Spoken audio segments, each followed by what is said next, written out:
கர்த்தர் நல்லவர், அவர் கிருபை என்றும் உள்ளது.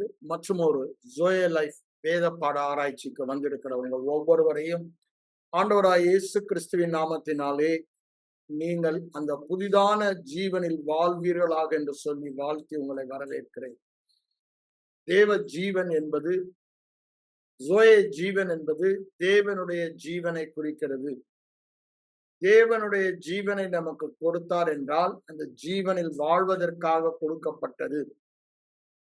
இது வெறும் பரலோகம் செல்வதற்கு கொடுக்கப்பட்ட நித்திய ஜீவன் அல்ல. இந்த ஜீவன் இந்த உலகத்திலே தேவனுடைய அனாதி நோக்கம் அவருடைய சாயலை வெளிப்படுத்த வேண்டும், பரலோகத்தை காண்பிக்க வேண்டும் என்ற நோக்கத்தை நம்மை பூரணமாய் நிறைவேற்றுவதற்காக தேவ ஜீவன் அல்லது தேவ சாயல் நமக்கு கொடுக்கப்பட்டது நம்முடைய ஆவியிலே. ஆகவேதான் வேதவசனம் சொல்லுகிறது, அவர் இருக்கிற வண்ணமாகவே நமது ஆவியில் நாம் இருக்கிறோம். எந்த வித்தியாசமும் இல்லை. பரலோகத்தில் நாம் எப்படி இருக்க போகிறோமோ அப்படி இப்பொழுது இருக்கிறோம் ஆவியிலே. சரீரம் மாற்றம்தான் மாறப்போகிறது. அப்போ பாருங்க, இதுல நமக்கு இந்த ஆவி மெய்யான மனிதனாய் இருக்கிறபடினாலே நாம் இந்த ஆவியிலிருந்து தேவ ஜீவனில் இருந்து கிறிஸ்து சுவிசேஷத்தில் எப்படி வாழ்ந்தாரோ அதே வாழ்க்கை வாழ்வதற்கு இந்த மனித சரீரத்திலே தேவனுடைய ஜீவன் அவன் ஆவியிலே உண்மையான மனிதனிலே கொடுக்கப்பட்டிருக்கிறது. அதாவது தேவ ஜீவன் கொடுக்கப்பட்டது என்று சொல்வதை விட தேவனே, தேவ ஜீவனுடையவரே நமக்குள்ளே வந்து நமது ஆவியோடு ஒன்றாக சங்கமாகி அவரே வாழ்கிறார் என்பதுதான் உண்மையான சத்தியம். ஆனால் பிசாசு இந்த சத்தியத்துக்கு விரோதமாக ஓயாமல் தன்னுடைய அக்னியாஸ்திரங்களை, அதாவது பொய்களை அனுப்பி கொண்டே இருக்கிறார். அததான் நம்ம இந்த யுத்தம் என்று சொல்லி நாம் பார்த்து கொண்டிருக்கிறோம். நமக்கு ஒரு ராஜ்யம் கொடுக்கப்பட்டிருக்கிறது, ஆளுகை கொடுக்கப்பட்டிருக்கிறது, அதிகாரம் கொடுக்கப்பட்டிருக்கிறது, மகத்துவம் கொடுக்கப்பட்டிருக்கிறது என்று வேதம் சொல்லுகிறது. ஆனால் இந்த ஆளுகையை நாம் செயல்படுத்த வேண்டுமானால், ஆளுகையை செயல்படுத்துவது என்றால் என்ன? தேவ சாயலை வெளிப்படுத்துவது, இந்த தேவ ஜீவனை வெளிப்படுத்துவது. இந்த ஆளுகையை நாம் வெளிப்படுத்த வேண்டுமானால் சில காரியங்களை நாம் புரிந்து கொள்ள வேண்டும். ஏனென்றால் இந்த ஆளுகை நாம் செய்யாதபடி அல்லது தேவர் ராஜ்யத்தை நம்முடைய வாழ்க்கையில் காண்பிக்காதபடி, பரலோகம் பூமியை மேற்கொள்ளுவதை காண்பிக்காதபடி, அதற்கு எதிரடையாக ஒரு ராஜ்யம் செயல்படுகிறது. நாம் நன்றாக அறிந்து கொள்ள வேண்டும். நாம் பார்த்தாலும் பார்க்காவிட்டாலும் காணப்படாத மண்டலத்திலே 2 ராஜ்யங்கள் இருக்கிறது. ஒன்று தேவனுடைய ராஜ்யம், ஒன்று சாத்தானுடைய ராஜ்யம். அததான் நம்ம வேதத்துல அங்க எபேசியர் நிருபத்துல 6ஆம் அதிகாரத்துல 10ல இருந்து வாசிக்கும் பொழுது நம்ம அதை பார்த்தோம். 8ல இருந்தே நம்ம பார்க்கணும். அப்ப பாருங்க, இந்த ராஜ்யம், தேவ ராஜ்யமும் பிசாசின் ராஜ்யம் ஒன்றுக்கு ஒன்று ஒவ்வாதது, இணைந்து செயல்பட முடியாது, ஒன்றுக்கு ஒன்று எதிர்த்தது. தேவ ராஜ்யம் வரும் பொழுது பிசாசின் ராஜ்யம் அங்கிருந்து போக வேண்டும். அதனாலதான் ஆண்டவர் என்ன சொல்றார் மத்தேயு 12ல, பிசாசுகளை துரத்தி வியாதியர்களை சுஸ்தமாக்கி தேவ ராஜ்யம் வந்ததென்று சொல்லுங்கள். அங்க தேவ ராஜ்யம் வரும் பொழுது பிசாசின் ராஜ்யம் போகிறது. அங்க பெயல்செபூலினாலே பிசாசுகளை துரத்துகிறான் என்று மதவாத தலைவர்கள் சொல்லும் பொழுது ஆண்டவர் என்ன சொல்றாரு? நீங்க நினைக்கிற மாதிரி இல்லப்பா பிசாசின் ராஜ்யம், நீங்க தான் ஒருவருக்கு ஒருவர் பிரிந்து கிடக்குறீங்க. It is well organised, well control and discipline அப்படின்னு சொல்றாரு. அந்த ஆயுதம் ஒன்றோடு ஒன்று அவைகள் போராடுவதில்லை. அந்த அந்த ராஜ்யம் ஒன்றோடு ஒன்று போராடுவதில்லை. அவைகள் எல்லாம் வெல் ஆர்கனைஸ்டா இருக்கிறத சொல்றாரு. தனக்குத்தானே அவைகள் பிரிந்து இருக்கவே இல்லை. அவைகள் ஒன்றாக இணைந்து செயல்படுகிறது என்று அங்க தெளிவாய் சொல்லுகிறார். அப்போ இந்த ராஜ்யம் மிகவும் கவனமாக எங்கு அது செயல்பட வேண்டுமோ அங்கு செயல்பட்டு கொண்டிருக்கிறது. இதை காண்கிற மண்டலத்தில் இல்லாதபடியினாலே நாம் அநேக நேரங்களில அதை ஏற்றுக்கொள்ளுவதில்லை. நம்முடைய மனம் அதை பற்றி ஏற்றுக்கொள்ளாத மனமாய் இருக்கிறது. ஆனால் வேத வசனம் சொல்லுகிறபடியினாலே, வேத வசனம் சொல்லுகிற வேத வசனம் என்ன சொல்லுகிறது? நம்ம அந்த 6ஆம் அதிகாரத்துக்கு வாங்க. என்ன சொல்றாரு பாருங்க. 10ஆம் வசனத்துல, கடைசியாக சகோதரரே, கர்த்தரிலும் அவருடைய சத்துவத்தின் வல்லமையிலும் பலப்படுங்கள் என்று சொல்லிவிட்டு, பிசாசின் தந்திரங்களோடு எதிர்த்து நிற்க திராணி உள்ளவர்களாகும்படி தேவனுடைய சர்வாயுத வர்க்கத்தை தரித்துக் கொள்ளுங்கள். 12ஆம் வசனத்துல சொல்றாரு, ஏனெனில், ஏன் சர்வாயுத வர்க்கத்தை தரித்துக் கொள்ள வேண்டும்? மாம்சத்தோடும் இரத்தத்தோடும் அல்ல. இதை தெளிவுபடுத்த வேண்டுமானால் 2 கொரிந்தியர் 10ஆம் அதிகாரத்துக்கு வாங்க. அதை பார்த்துட்டு நம்ம இங்க வந்தா நமக்கு ரொம்ப தெளிவாய் புரியும். 2 கொரிந்தியர் 10, 4, 5 வசனங்களை பார்ப்போம். அங்க என்ன சொல்றார் பாருங்க. அங்க இங்க வந்து யுத்தத்தை பற்றி சொல்லுகிறார். நமக்கு போராட்டம் உண்டு. அந்த போராட்டத்தில், அந்த யுத்தத்தில் நம்முடைய போராயுதங்கள் மாம்சத்துக்கு ஏற்றவைகளாய் இராமல், இது ஆவிக்குரிய போராயுதம். அதுதான் நாங்க சொல்றாரு. ஏனெனில் மாம்சத்தோடும் இரத்தத்தோடும் அல்ல,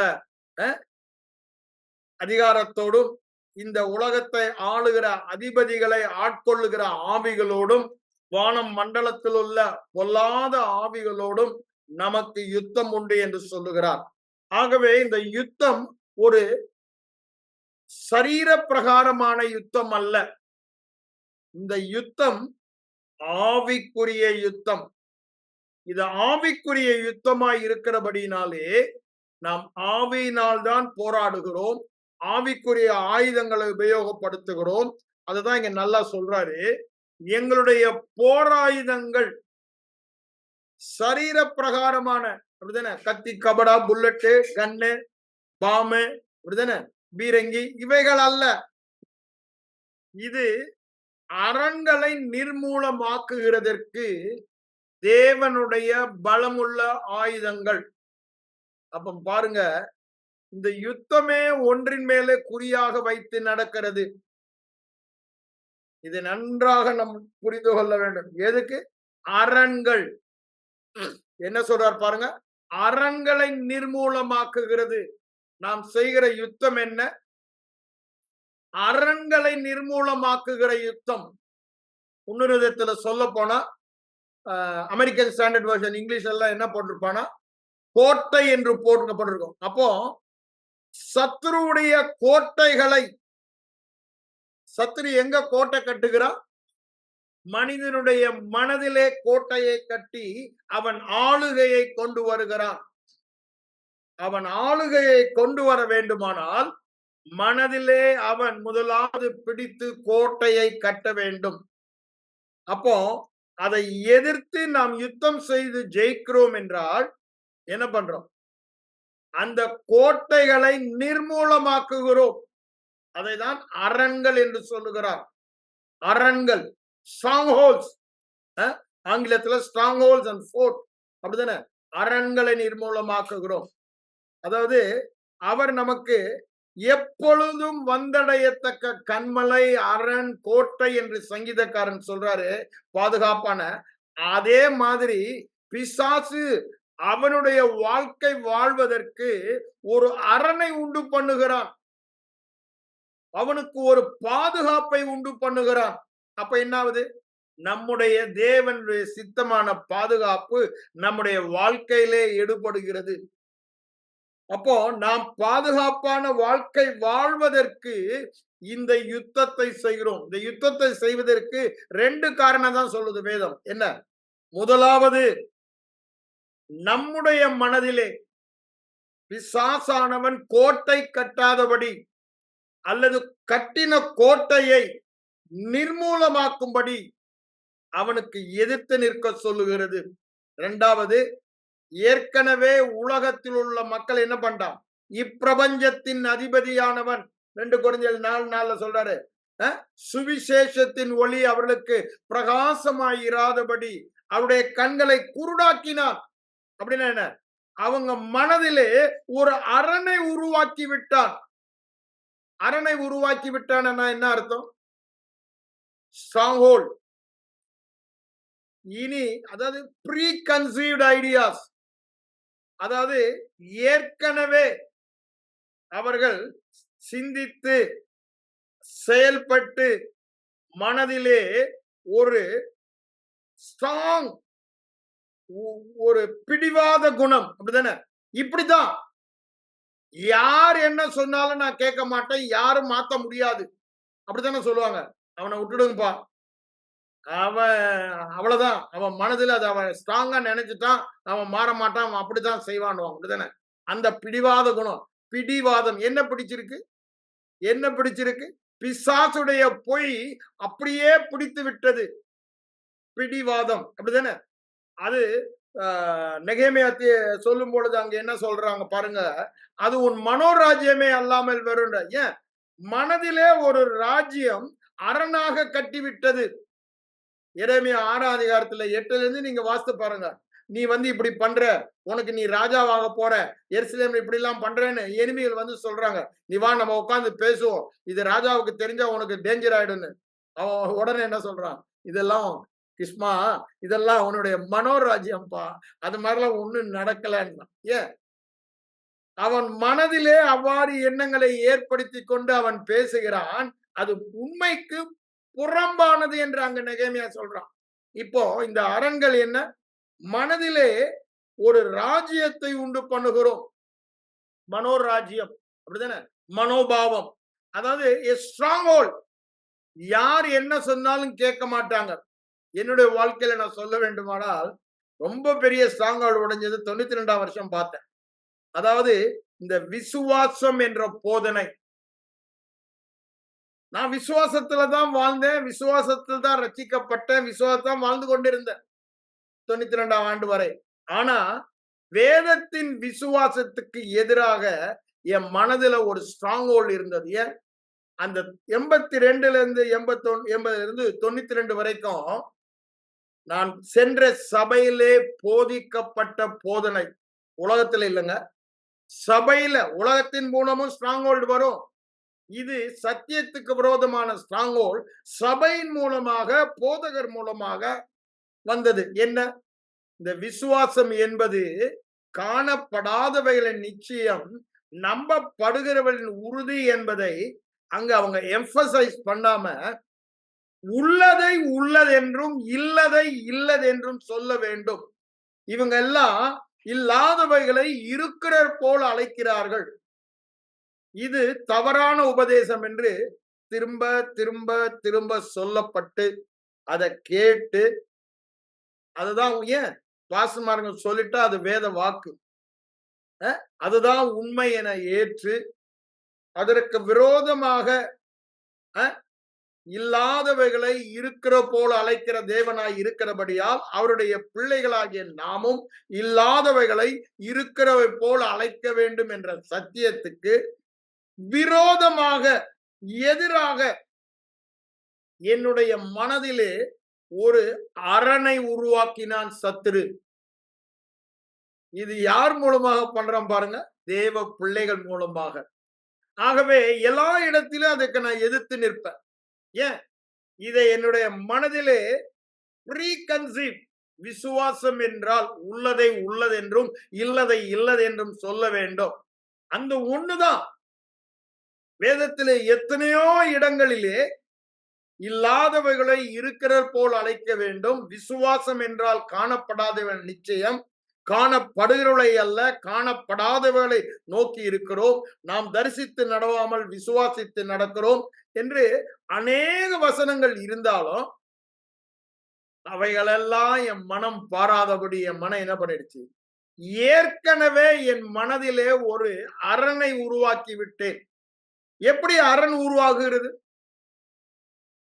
ஒரு காரியத்தை கேட்கிறோம், அதை நம்முடைய வாயிலே பேசும் பொழுது அந்த எண்ணத்தை பிடித்துக் கொள்ளுகிறோம். இது மத்தேயு 5ஆம் அதிகாரம் 31ஆம் வசனத்துல ஆண்டவர் அங்க எண்ணத்தை உண்போம், எண்ணத்தை குடிப்போம், என்று கவலைப்படாதீங்கன்னு தமிழ் பைபிள்ல போட்டா. ஆங்கிலத்துல எடுத்து பாருங்க, மூலப்பதத்துல எடுத்து பாருங்க. நீங்க அந்த கவலையை அவ்வாறு எடுத்துக் கொள்ளுகிறீர்கள் அப்படின்னா என்ன? அந்த எண்ணத்தை எடுத்துக் கொள்ளுகிறீர்கள். நீங்க பிசாசு சூழ்நிலைகள் மூலமாக அவனுடைய எண்ணத்தை அனுப்புகிறான். நாம் பேசும் பொழுது அங்க என்ன சொல்லுது? You catch the thoughts by saying. வாயில் சொல்லும் பொழுது அந்த எண்ணத்தை பிடிக்கிறோம்.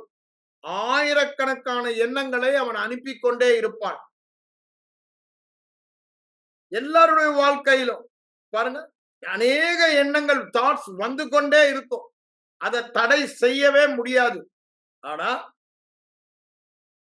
எந்த எண்ணத்தை நாம் வாயை திறந்து ஆமோதித்து பேசுகிறோமோ, என்ன செய்ய போகிறோம், என்ன பண்ணணும் தெரியலையே அப்படின்னு ஏதாவது பேசும் பொழுது அந்த எண்ணத்தை நம்முடைய சொந்த எண்ணமாக பிடித்துக் கொள்ளுகிறோம். எந்த எண்ணத்தை? பிசாசு கொடுக்கிற எண்ணம். சூழ்நிலை, அந்த சூழ்நிலை மூலமாக வருகிற சூழ்நிலை நம்மை மேற்கொள்ள போகிறது.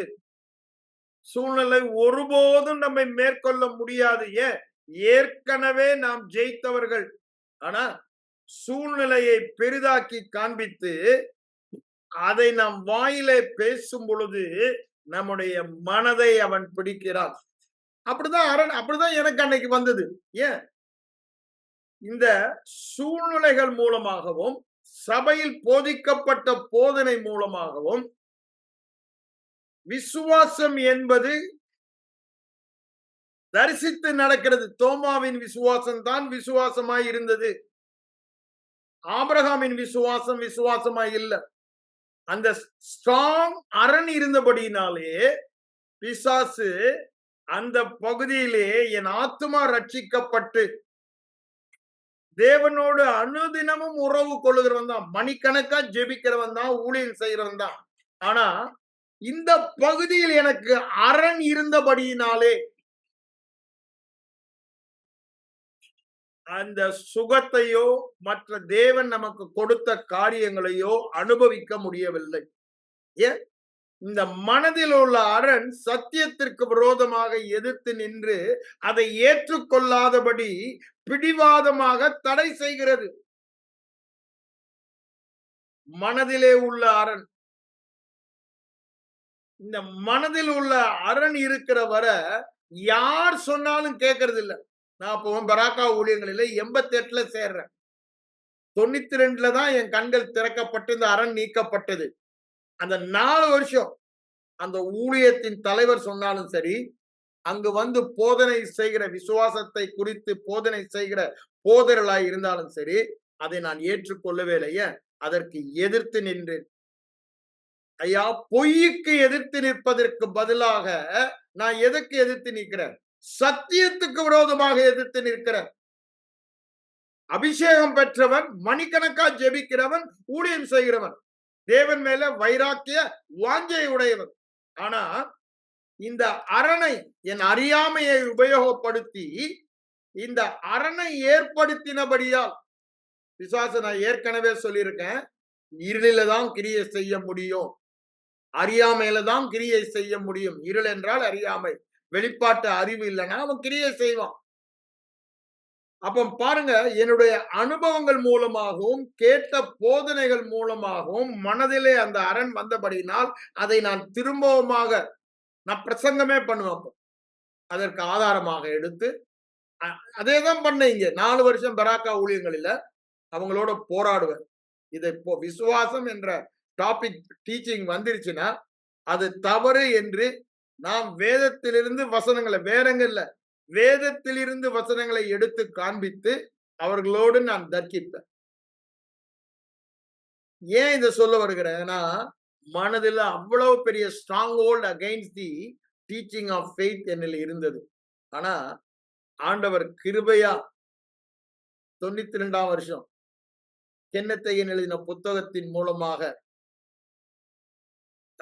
அது வரைக்கும் என்னுடைய இருந்த அரண் எவ்வளவு ஸ்ட்ராங் ஆயிடுச்சுன்னா அந்த புத்தகத்தை தொடக்கூடாது. ஏன்?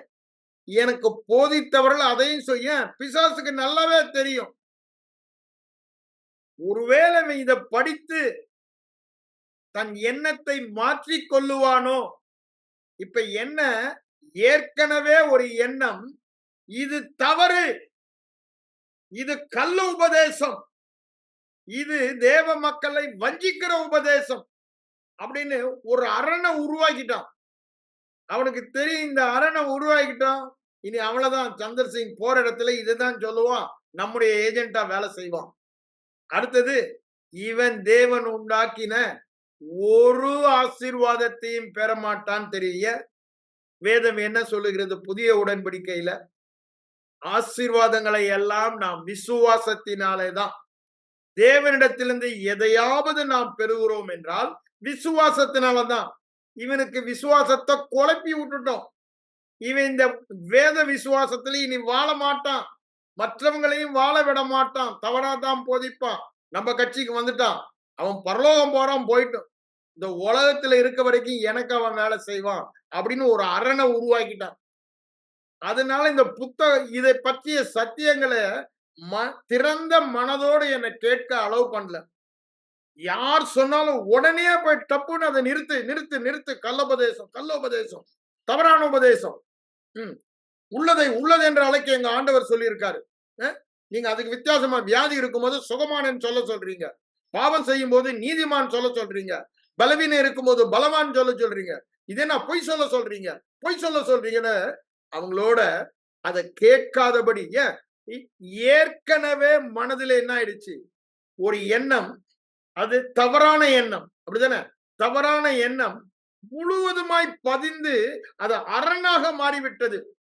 யாரு சொன்னாலும் கேட்காத ஒரு பிடிவாதமாக. என்னங்க, மனதை பிடித்த வாதம், அதுதான் பிடிவாதம். அது பிடிவாதம். யார் நான் பிடிச்ச முயலுக்கு 3 கால் தான், அப்படிதானே?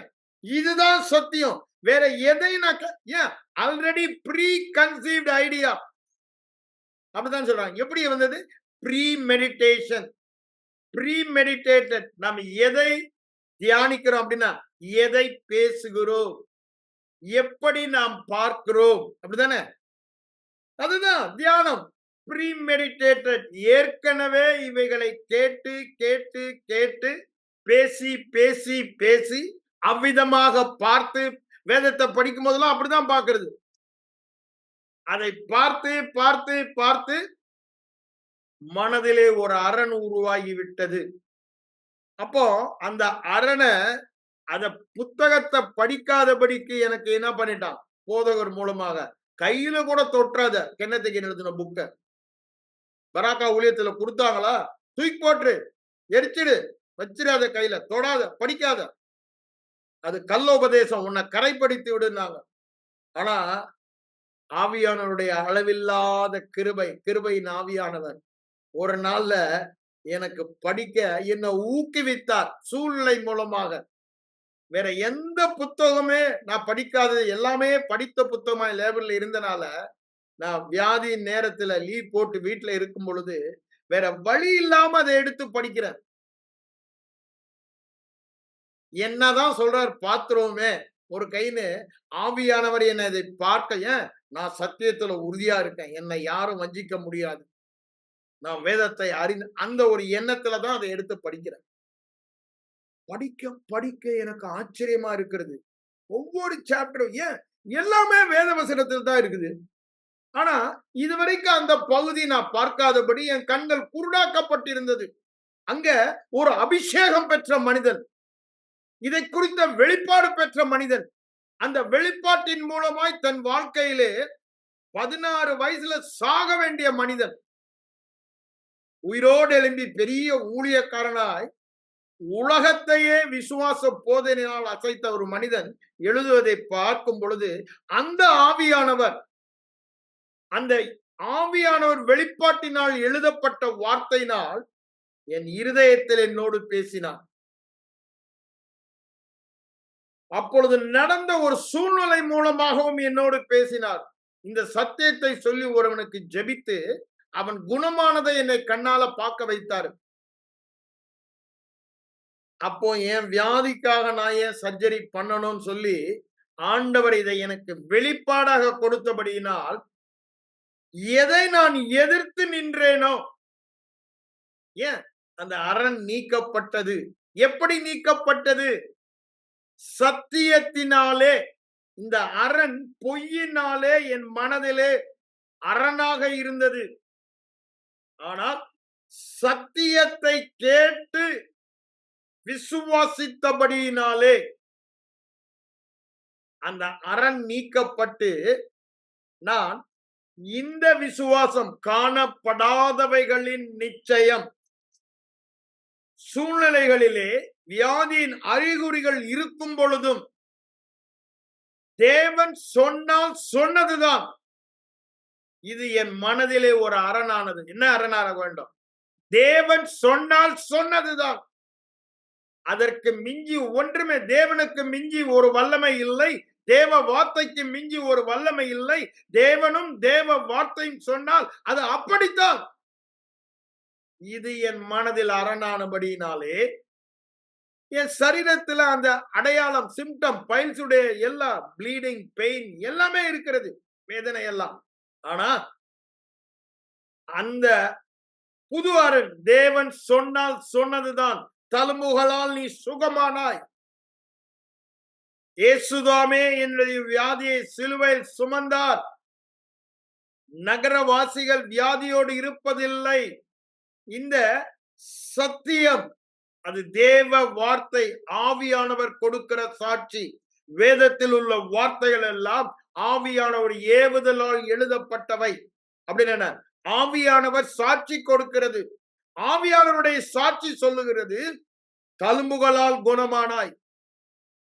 இனி குணமாக போவதில்லை, ஏற்கனவே குணமானாய். அப்போ வியாதியோடு இருக்கிறேன்னு சொல்ல முடியுமா? ஆவியானவர் கொடுக்கிற சாட்சி, தழும்புகளால் நீ குணமானாய்.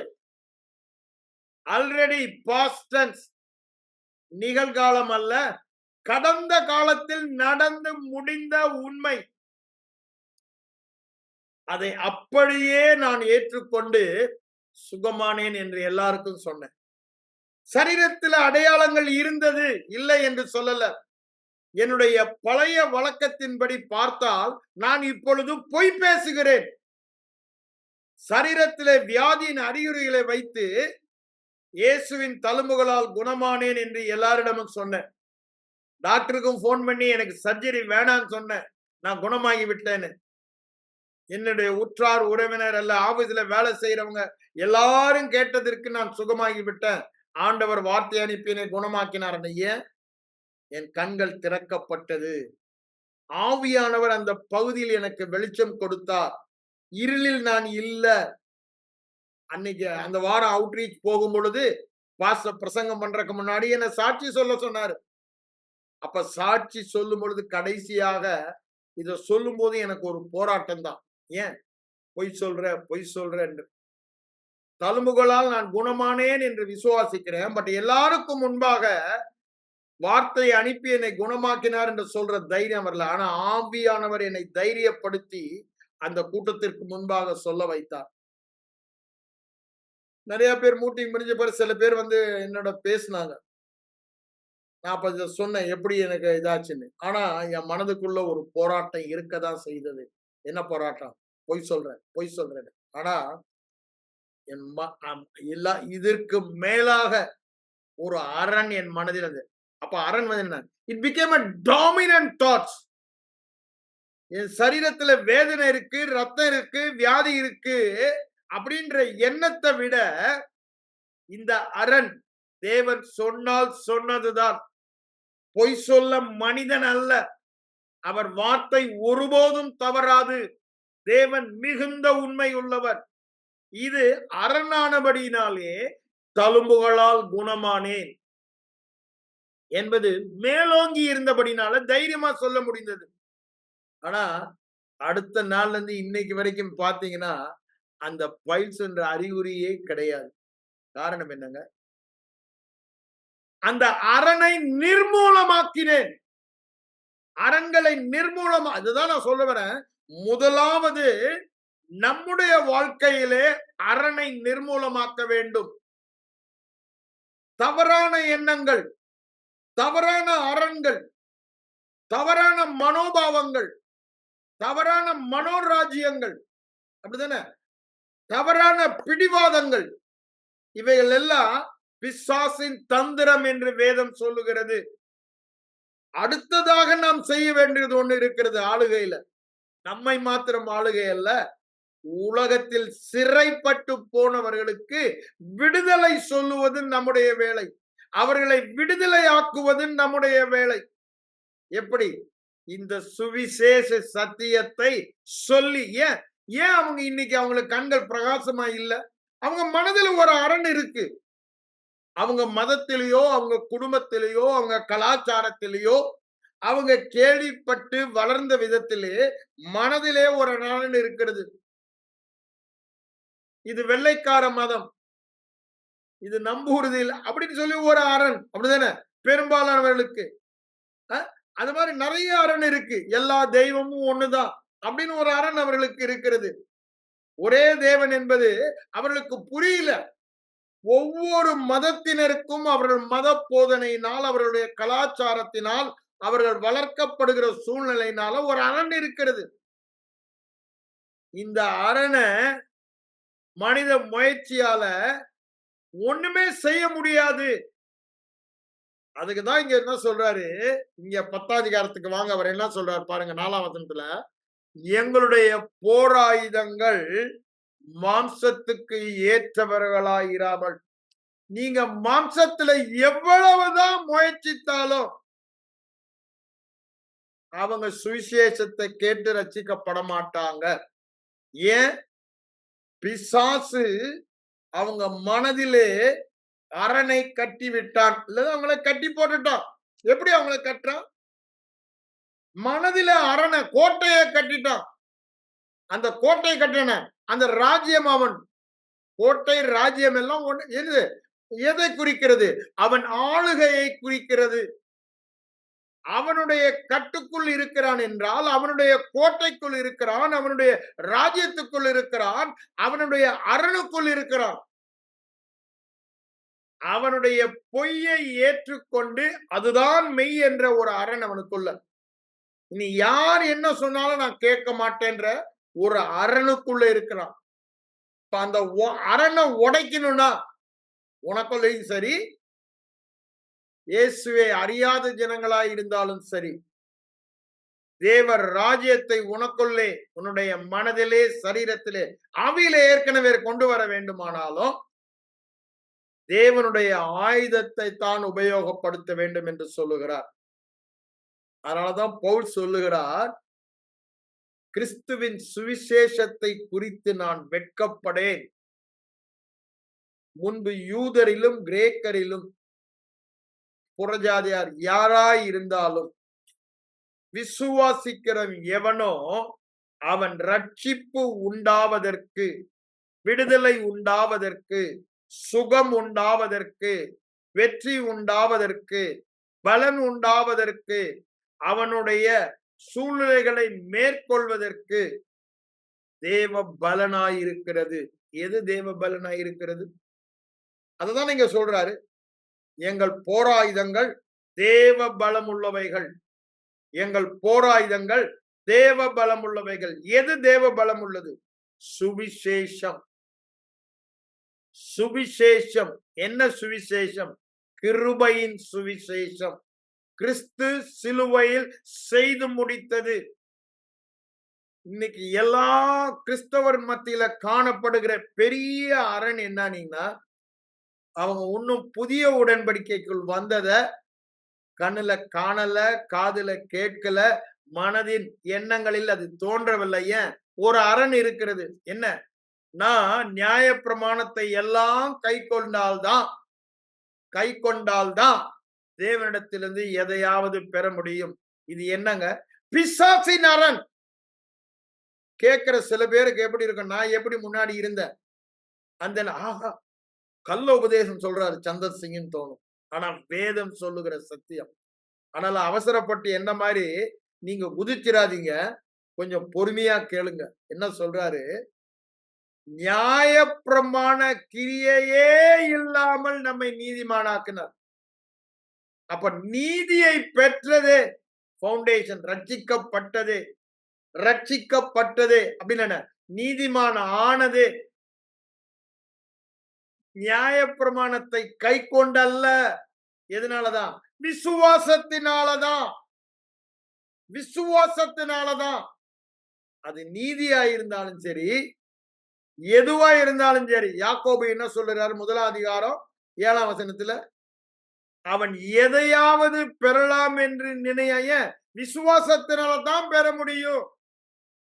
நீ உன் கிரியையினால நீதிமானாகி எதா பெறுன்னு நினைச்சா பெறவே முடியாது.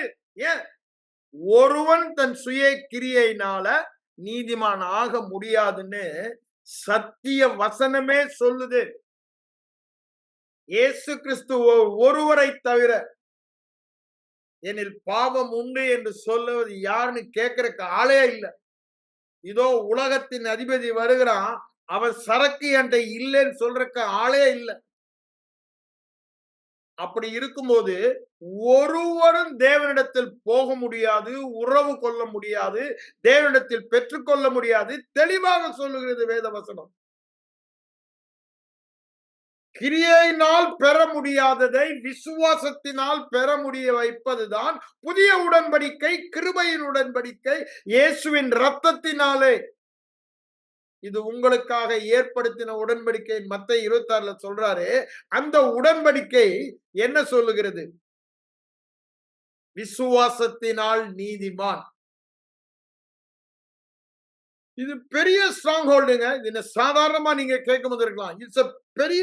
இன்னைக்கு ஏன் தேவ ஜனங்கள் தேவன் உண்டு பண்ணின, ஆயத்தம் பண்ணின சகல பரிபூரண தேவ ஜீவனில் வாழ முடியவில்லை என்றால் அவர்கள் மனதிலே இது ஒரு பெரிய அரண். ஏன்? வாரம் சபையில இன்னைக்கு போதிக்கிற 90% போதகர்கள், பெரிய போதகர்கள், யாரையும் பேர் சொல்லக்கூடாது, என்ன சொல்றாங்க? நீ பாவம் செய்தால் பாவி, நீ நீதியாய் வாழ்ந்தால்தான் நீதிமான், நீ பாவமே செய்யாமல் வாழ்ந்தால்தான் தேவனிடத்திலிருந்து எந்த ஆசீர்வாதத்தையும், எந்த விடுதலையும், எந்த வெற்றியையும், எந்த ஜெபத்திற்கு பதிலையும் பெற முடியும் என்று பொய்யை பிரசங்கிக்கிறார்கள். அது வேதத்துக்கு புறம்பானது, சத்தியத்துக்கு புறம்பானது. புதிய உடன்படிக்கையிலே நிருபங்கள் மூலமாக ஆவியானவர் நமக்கு வெளிப்படுத்தி இருக்கிறார். இன்றைக்கு சபைக்கு கேட்க வேண்டிய சத்தியங்கள் எல்லாம் நிருபங்களில் தான் இருக்கிறது. பவுலின் மூலமாக வெளியாக்கப்பட்ட ரகசியங்கள் காலமாய் மறைந்திருந்தது, இப்பொழுது வெளியாக்கப்பட்டது. அந்த ரகசியத்தையே நாங்கள் பேசுகிறோம், மனித ஞானத்தை அல்ல என்று சொல்லுகிறார். ஆனா இன்னைக்கு சபையில் நடப்பது என்ன? மனித ஞானம். மனித ஞானம் என்ன சொல்லுகிறது? அது பேய்த்தனத்துக்கு அடுத்தது என்று வேதம் சொல்லுகிறது. யாக்கோபுல சொல்வதை பார்க்கிறோம். ஏன்? அது பிசாசின் போதனை. பிசாசின் போதனை சொல்லுகிறது, நீ பாவம் செய்தால் பாவி, நீ நன்மை செய்தால் உனக்கு நன்மை. Do good get good, do bad get bad. இது அவனுடைய போதனை, உலக போதனை, மதவாதிகளின் போதனை. வேதம் சொல்லும் போதனை என்ன?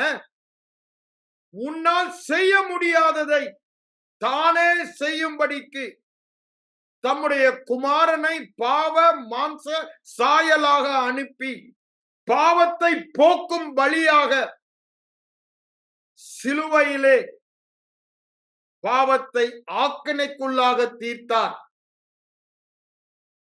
இதை விசுவாசிக்கிறவன் தேவன் நீதியாகிறான் என்று வேதம் சொல்லுகிறது. அவருடைய மரணம் உயிர்த்தெழுதல் மூலமாக எல்லாவற்றையும் செய்து முடித்து முடிந்தது என்று சொன்னார். எது முடிந்தது?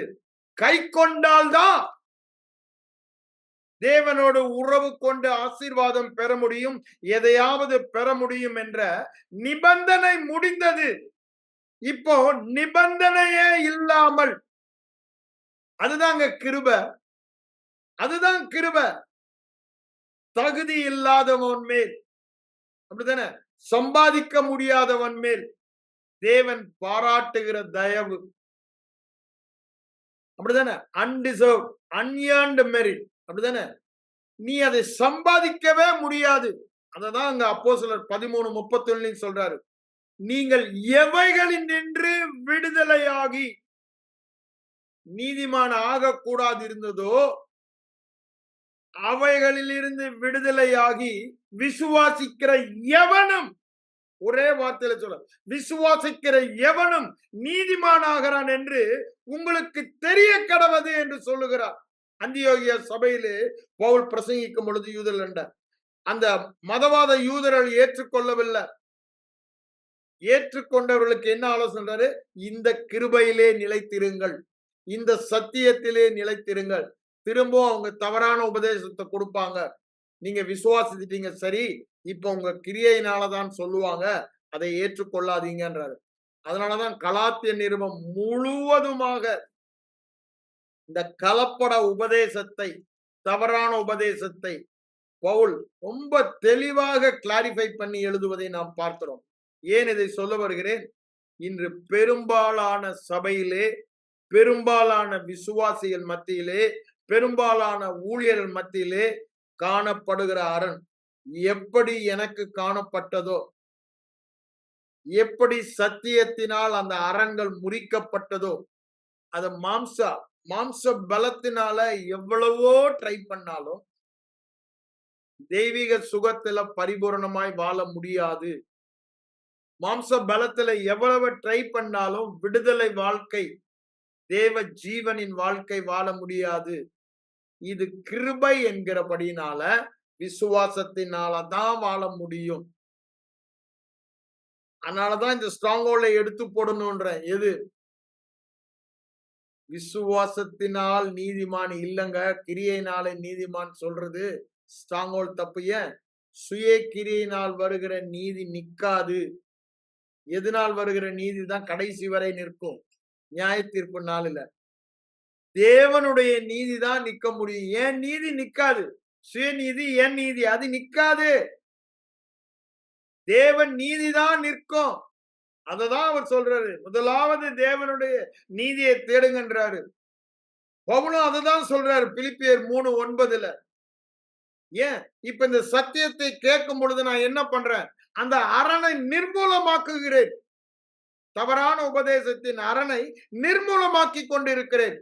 நீங்க கேட்கும் பொழுது நீங்கள் அதை நிர்மூலமாக்குகிறீர்கள். இது பலம் உள்ளது. சுவிசேஷம், சுவிசேஷம் என்ன சொல்லுகிறது? விசுவாசத்தினால் நீதிமான், விசுவாசத்தினால் நீதிமான். ஒரு தேவ ஜீவனில் வாழ வேண்டுமானால், பரிபூர்ணத்தில் வாழ வேண்டுமானால் இந்த அரண் நம்முடைய மனதில் இருக்க வேண்டும். தேவன் சொன்னால் சொன்னதுதான். தேவன் விசுவாசத்தினால் நீதிமான் என்றால் விசுவாசத்தினால் நீதிமான். கிரியையே இல்லாமல், நியாயப்பிரமாண கீழ்ப்படுதலே இல்லாமல், மனிதனுடைய முயற்சியினால் வருகிற நீதி அல்ல. அது ரொம்ப தெளிவா சொல்றாரு பிலிப்பியர் 3:9. என் சுயதி நீதியினால் வருகிற, என் கிரியினால் வருகிற நீதி அல்ல.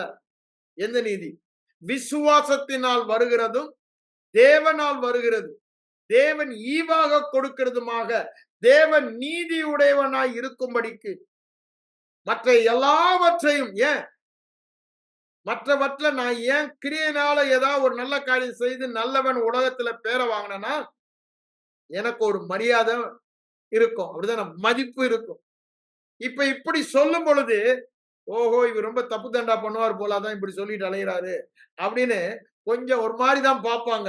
கிருபையை பிரசங்கித்தா இவர் தப்பு பண்றவர்னு, இவர் சரியா வாழ்றவர் இல்லைன்னு. ஆனா வேதம் என்ன சொல்லுது? அதுதான் தேவன் எதிர்பார்க்கிறார். அந்த நீதிதான் நியாய தீர்ப்பு நாள்ல எனக்கும் உங்களுக்கும் தைரியம் கொடுக்க. ஏன்? என் நீதியில போனா நான் எங்கேயா ஓட்ட விட்டுருப்பேன். எல்லா ஜனங்களுக்கும் அதுதான். அங்க நிக்க முடியாது. ஆனா அங்க நிக்க போறது யாருடைய நீதி? என்ன நியாயம் தீர்க்க போறாரே அந்த கிறிஸ்துவின் நீதியில நான் நிக்கிறேன். என் நியாயாதிபதியின் நீதியில தான், அவருக்கு முன்பாக நிக்கிறதுனாலதான் எனக்கு தைரியமே. இன்னைக்கு விசுவாசிகளுக்கு தைரியம் இல்ல. ஆண்டவருடைய வருகையில எடுத்துக் கொள்ளப்படுவனா விடுவானா இந்த சந்தேகத்தையே மூட்டி காலத்தை ஓட்டுறாங்க. வேதம் தெளிவாய் சொல்லுகிறது, கிறிஸ்துவின் நீதிங்க. நீங்க எப்படி கைவிடப்பட முடியும்? It's God's righteousness. It cannot be left. அதை நன்றாக நாம் புரிந்து கொள்ள வேண்டும். ஆண்டவர் புதிய உடன்படிக்கையில என்ன பண்ணாரு, நம்ம எப்ப வாழுகிறோம்? கிருபை. we are in the dispensation period of grace dispensation. கிருபையின் காலத்தில் நாம் இருக்கிறோம். உன்னை நியாயப்பிரமாணத்தின் காலத்தில் இல்ல, கிருபையின் காலத்தில் இருக்கிறோம். கிருபையின் உடன்படிக்கையின் காலத்தில் இருக்கிறோம். அறங்கள், தவறான எண்ணங்கள். எதற்கு நான் அதை சொல்ல வந்தேன்? தேவ பலம் உள்ளது எதுங்க? ஸ்ட்ராங்கஸ்ட் பவர் சுவிசேஷம் தான். இயேசு செய்து முடித்தது. இன்னொரு வார்த்தையில சொன்ன போனீங்கன்னா கிருபை. கிருபைனா கிருபை. அதான் இயேசு செய்து முடித்தது. அது தேவ பலம் உள்ளது. அதனாலதான் ஆண்டவர் பவுலுக்கு என்ன சொல்றாரு? 2 கொரிந்தியர் 12:9 நம்ம வாசிக்கும் போது, என் கிருபை உனக்கு போதும். என் கிருபை, நான் செய்தது உனக்கு போதும். நான் செய்தது உனக்கு போதும். இதை என்னை விட்டு நீங்கும்படி செய்யுன்றான். ஆண்டவர் என்ன சொல்றாரு? எங்க போனாலும் என்ன கல்லடிக்கிறான், எங்க போனாலும் என்ன துருபதேசம் பொய் பேசுகிறான் அப்படின்றான். எங்க போனாலும் இவன் கல்லோபதேசன் என்ன சொல்றான், கல்ல அப்போஸ்தலன் சொல்றான். ஆண்டவரே அப்படின்னு நான் ஜெபிக்கும் போது ஆண்டவர் என்ன சொல்றாரு? இதெல்லாம் மேற்கொள்ளுகிறதுக்கு நான் உனக்கு கிருபை கொடுத்திருக்கேன், அப்படிதானே? நான் உன்னோடு கூட இருக்கேன், அப்படிதானே? அதை ரொம்ப தெளிவாய் அங்கு சொல்லுவதை நாம் பார்க்கிறோம். கிருபை உனக்கு போதும் என்று சொல்லுகிறார். எந்த இடங்களில உங்களுக்கு வீக்னஸ் இருக்கோ அங்க கிருபை அவர் அதிகமாய் கொடுக்கிறார் என்று சொல்றார். பாவம் பெருகின இடத்தில், வியாதி பெருகின இடத்தில் கிருபை. நீ கிருபையை சார்ந்து கொள்ளாதனாலதான் தொடர்ந்து அதுல வாழ்ற. நீ இயேசு செய்த கிருபையை சார்ந்து கொண்டாயானால், இயேசு என்ன செய்தார்? என்ன கிருபை செய்தது? வியாதி நேரத்துல தழும்புகளால் குணமாக்கி விட்டார். அது போதும் உனக்கு. அந்த கிருபையுள்ள வார்த்தை உனக்கு சுதந்திரத்தை தரும். அப்படிதானே? அங்க அப்போஸ்தலர் 20 சுதந்திரத்தை தருகிற கிருபையுள்ள வசனத்துக்கு உங்களை ஒப்பு கொடுக்கிறார். அப்போ வியாதி இல்லாத சுதந்திரத்தை தருவது கிருபையுள்ள வசனம். கிருபையுள்ள வசனம் நீ இல்லடா. உன் பாவத்திற்கு தண்டனை அவர் செலுத்திட்டாரு. நீ வியாதியா இருக்க தேவையில்லை. அவர் பட்ட காயங்களால் நீ சுகமானாய். இந்த வியாதியை அவர் சுமந்து உன்னை சுகமாக்கி, இது கிருபை சொல்லுகிறது. அதனாலதான் உன் பலவீனத்திலே கிருபை பூரணமாய் விளங்கும் என்று சொல்லுகிறார். அப்போ கிருபை என்ன செய்ததோ அதை நான் பார்க்க வேண்டும், அதை பேச வேண்டும், அதை தியானிக்க வேண்டும். அததான் இங்க சொல்றாரு. அது மாம்சத்துக்கு ஏற்றவை அல்ல. ஆனா அது வியாதியா இருந்தாலும், நமக்கு வருகிற பிரச்சனையா இருந்தாலும் உடனே மனசுல வர்றது என்னங்க? மாம்சத்துல எப்படி நான் மேற்கொள்ள போறேன், இதை இப்படி செய்யலாமா, இதை அப்படி செய்யலாமா, அதுதான் வரும். ஆனா இங்க என்ன சொல்றாரு? அந்த இடத்துக்கு நீ போகாத. நமக்கு எதிராக வருகிற எல்லா சவால்களையும் காரணம் ஒன்னே ஒண்ணுதான். நம்ம இந்த ராஜ்யத்துல வந்தபடியினால அதுக்கு எதிரான ராஜ்யத்துல ஒருத்தன் இருக்கால, அவன் போராடுகிறான். அப்போ இத மாம்சத்தோட நம்ம போராடினா ஜெயிக்க முடியாது. ஒரு பரிபூரண ஜெயம் வெற்றி வேண்டுமானால் ஆவியில தான் போராடணும். இது ஆவிக்குரிய யுத்தம். இது ஆவிக்குரிய யுத்தம் என்றால் ஆவிக்குரிய ஆயுதத்தை வைத்து தான் பண்ணோம். ஆவிக்குரிய ஆயுதம் என்னங்க? சத்தியம், சத்திய சுவிசேஷம். கலாத்தியர்லாம் ரொம்ப அழகா போல் சொல்வாரு. சத்திய சுவிசேஷத்திற்கு கீழ்ப்படியாது, அப்படிதானே? அதுக்குதான் பேதுரு அங்க எதிர்க்கிறாரு முகமுகமா. ஏன்? சத்திய சுவிசேஷத்துக்கு அவர் கீழ்ப்படியல. அவர் ஒண்ணும் பெரிய பாவத்தை பண்ணிரல. பேதுரு பவுல் எதிர்க்கும் பொழுது ஏன் இந்த சத்திய சுவிசேஷத்திற்கு கீழ்ப்படியாம மாயம் பண்ணினாரு. என்ன மாயம் பண்ணாரு? அது வரைக்கும் புறஜாதியோட சாப்பிட்டுக்கிட்டு இருந்தாரு. இந்த மதவாத யூத விசுவாசிகள் வந்த பிறகு யூதர்களோட மட்டும் தான் சாப்பிடுவேன், புறஜாதியோட நான் கலக்க மாட்டேன்னு ஒதுங்கி போனாரு. பவுல் அத பார்த்ததும் பதறி போயிட்டாரு. ஐயோ! மற்றவர்களுக்கு இடறலா இருக்குமே, புறஜாதிகளுக்கு அது இடறலா போயிடுமேன்னு முகமுகமா எதிர்க்கிறாரு. இருதயத்துல வச்சுக்கல. அவர் பெரிய ஊழியக்காரர், நம்ம ஒண்ணும் சொல்ல முடியாதுன்னு. முகமுகமா எதிர்க்கிறாரு. அங்க 2ஆம் அதிகாரத்த எடுத்து படிச்சு பாருங்க. கலாத்தியர். நேரம் இல்ல. அதனால நான் அங்க போல. அப்ப பாருங்க, சில அரண்கள் அவர்களுக்கு இருந்தது. இந்த அரண்கள் நீக்கப்பட வேண்டும். இந்த அரண்கள் நீக்கப்படுவது சத்தியத்தினால். சத்தியம்னா சுவிசேஷத்தினால். வேற அதுதான் தேவ பலம் உள்ளவைகள். விசுவாசிக்கிறவன் எவனோ அவனுக்கு தேவ பலம் உள்ளது. தேவனுடைய வார்த்தையை விசுவாசித்தீங்கன்னா, பவர் அங்க எனக்கு அப்படித்தானே பைல்ஸ் வியாதியில பவர் ரிலீஸ் ஆச்சு. அப்புறம் அவன் ராஜ்யம் என்னை விட்டு போனது. பைல்ஸ் என்ற பகுதியிலே அவன் என்ன பண்ணான்? அவன் ராஜ்யத்தை என்னில வைத்திருந்தான். அது என்னை விட்டு போனது. ஆகவேதான் சத்தியத்தையும் அறிவீர்கள், சத்தியம் உங்களை விடுதலையாக்கும். யோவான் 8:32 சொல்றாரு. அதே யோவான் 17:17 என்ன சொல்றாரு? உம்முடைய வசனமே சத்தியம் என்று சொல்லுகிறார். அதான் ஆவிக்குரிய பட்டயம் பின்னாடி சொல்லுவார் அவர். அப்ப பாருங்க, நம்மை தற்காக்கும் ஆயுதமும் வேத வசனம். நாம் மற்றவர்களை, நமக்கு விரோதமாக வருகிற பிசாசின் ஆவிகளை ஜெயிப்பதும் இந்த ஆவியின் பட்டயம் தான். இது ஆவிக்குரிய ஆயுதம், பிரதானமான ஆயுதம். நம்ம அநேக ஆயுதங்களை பார்க்க போறோம். எல்லாமே இதை சார்ந்ததுதான். வேத வசனம் இல்லாத ஆயுதமே இல்லை. அதனாலதான் முதல் ஆயுதமே சத்தியத்தினால மனதின் அறையை கட்டு என்று சொல்லுகிறார். இங்க பாருங்க, நம்ம அந்த 4ஆம் வசனத்துக்கு வந்துருவோம். நம்முடைய போராயுதங்கள் எதுவா இருக்கும்? மாம்சத்துக்கு ஏற்றவர்களாய் இராமல் அரண்களை நிர்மூலமாக்குகிறதற்கு. வேற எதுவுமே இல்லைங்க. மற்ற நமக்கு பிரச்சனை பண்றாங்கல்ல, அவங்களெல்லாம் ஒண்ணும் இல்ல. ஸ்ட்ரைட் அடிக்க வேண்டிய பாயிண்ட் எங்கதான்? அரண். அரண் என்றால் மனதில் உள்ள அரண். நான் சொன்ன அரண் எப்படி வரும்? ஒரு காரியத்தை தொடர்ந்து கேட்கிறோம், அத வாயில பேசுறோம். அப்ப அந்த அரணை பிடிக்கிறோம். திரும்ப பேசுறோம், திரும்பவும் பிடிக்கிறோம். அப்புறம் என்ன பண்றோம்? நம்ம பிடித்து கொண்ட அரணின்படி செயல். ஒரு மனிதன் எப்படி நினைக்கிறானோ அப்படிதான் அவன் வாழ்கிறான். நீதிமொழிகள் 23:7. அதனாலதான் அவனை டார்கெட் பண்றான். மனதை பிடிச்சிட்டா போதும், இந்த சந்திரசிங்கம் பிடிச்சிடலாம். இவன் எப்பேற்பட்ட ஆளா ஜெயண்டா இருந்தாலும் கவலை இல்லை, அவன் மனசை பிடிச்சா போதுன்னு அவனுக்கு தெரியும். அதனாலதான் மனதை ஓயாமல் தாக்கி கொண்டே இருக்கிறான். நீங்க புரிந்து கொண்டாலும் புரிந்து கொள்ளாவிட்டாலும் 24/7 அவனுடைய வேலை இதுதான். அவனுடைய அட்டாக் எதுலதான்? மனதின் எண்ணங்களில தான். மனதின் எண்ணத்தை அவன் பிடிக்கலன்னா உங்க வாழ்க்கையில அவன் ஒண்ணுமே பண்ண முடியாது. அவனுக்கு நாம் இடம் கொடுப்பதே, மனதில இடம் கொடுக்கிறோம்னா வாயில அவன் சொல்ற காரியங்களை பேசுறதுனால. வாயின் மூலமாக மனதின் எண்ணங்களை பிடித்து அதை அரணாக உருவாக்கி அவனுடைய மனோராஜ்யத்தை நம்மிலே உருவாக்கி நம்மிலே அந்த பகுதியிலே ஆளுகை செய்கிறான். அதுதான் வேறு. அப்ப பாருங்க, எந்த காரியத்தை நாம் பேசுகிறோமோ அதை நாம் பிடிக்கிறோம். நம்ம வாயை திறந்து பேசாம அநேக காரியங்களை பாருங்க. உலகத்துல வாழ்ந்து ஐயோ மழை காலம் வந்துருச்சு அப்படிதானே? டாக்டர் என்ன சொல்றாரு? அதுல நிறைய வியாதி வரும்ன்றாரு. அதுக்கு தடுப்பூசி போடணும்ன்றாரு. அது நிறைய காரியங்களுக்கு.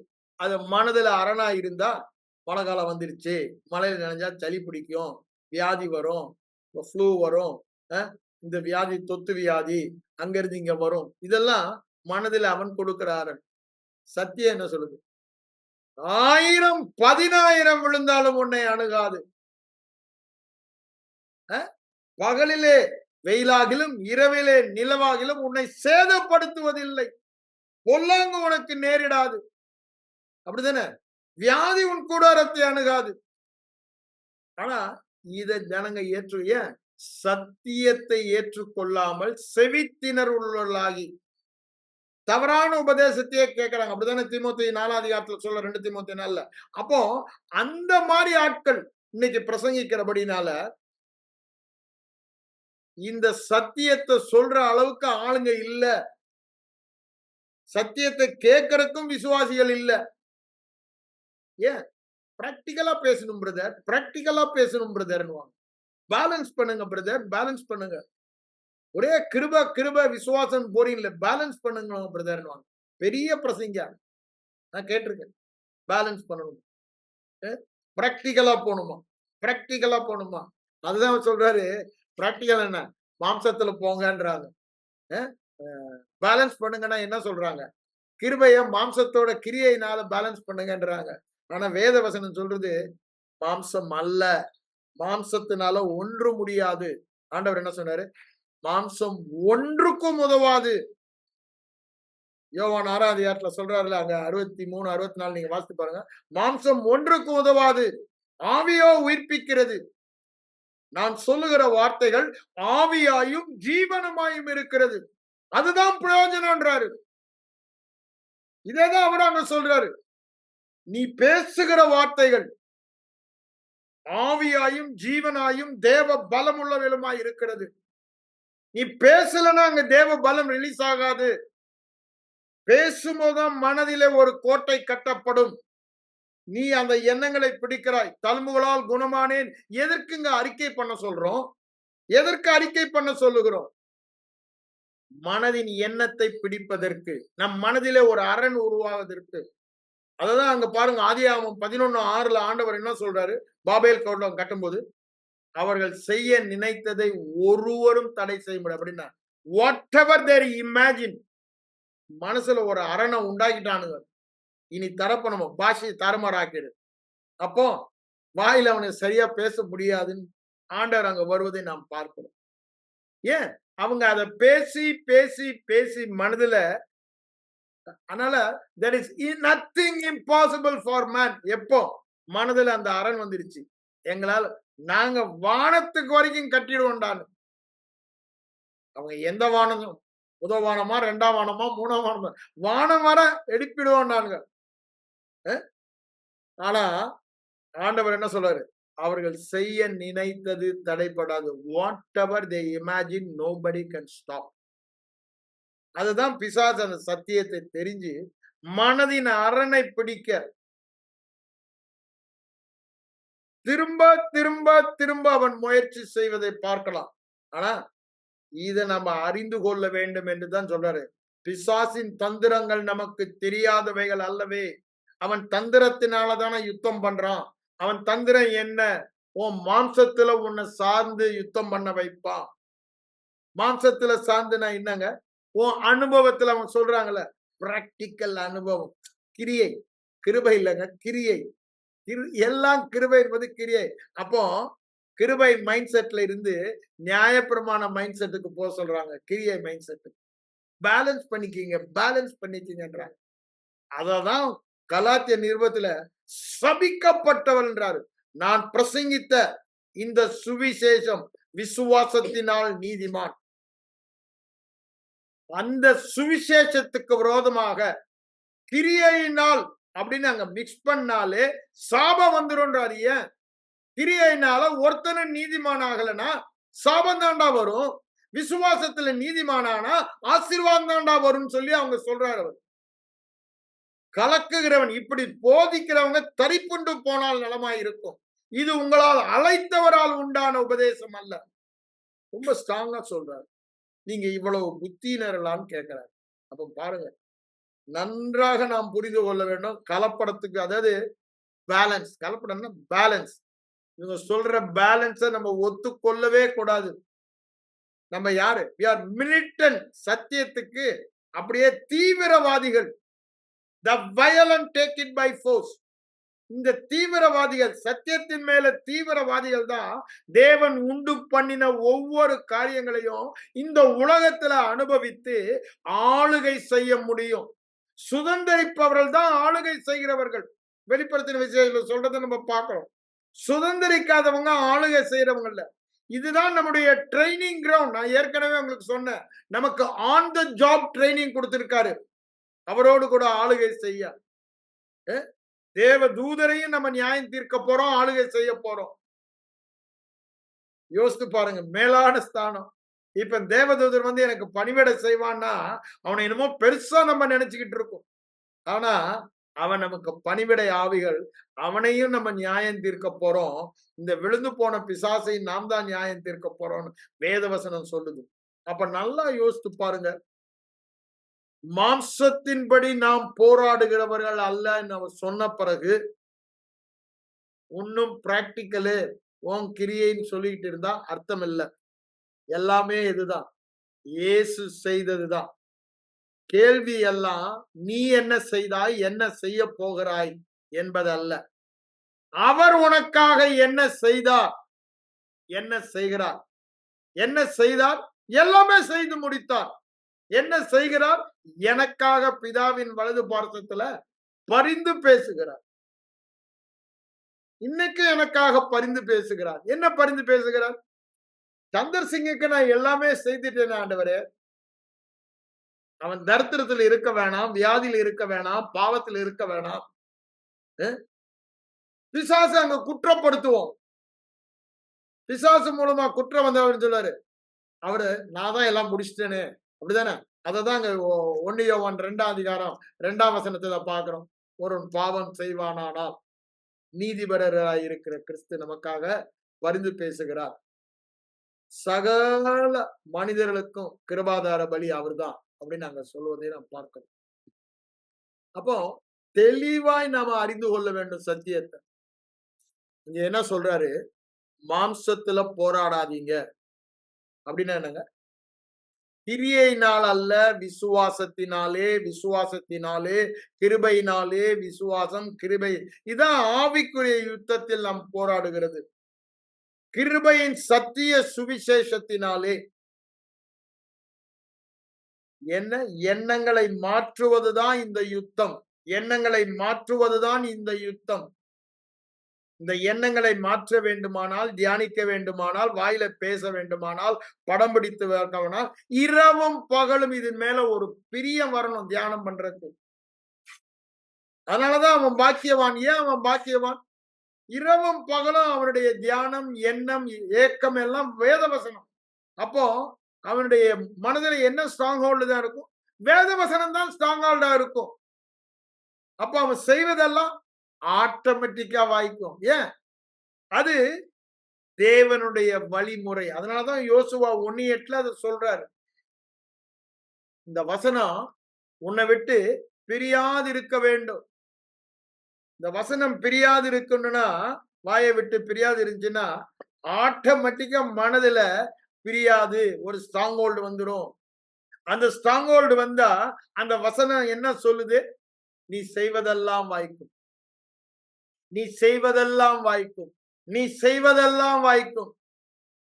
நீ பெரிய ஜீனியஸ்னால அல்ல, பெரிய படிப்பு படிச்சதுனால அல்ல, பெரிய பணக்காரனா தொழிலா எல்லாம் அதிபரா இருப்பதனால அல்ல, பெரிய அதிகாரியா இருப்பதனால அல்ல. எதனால?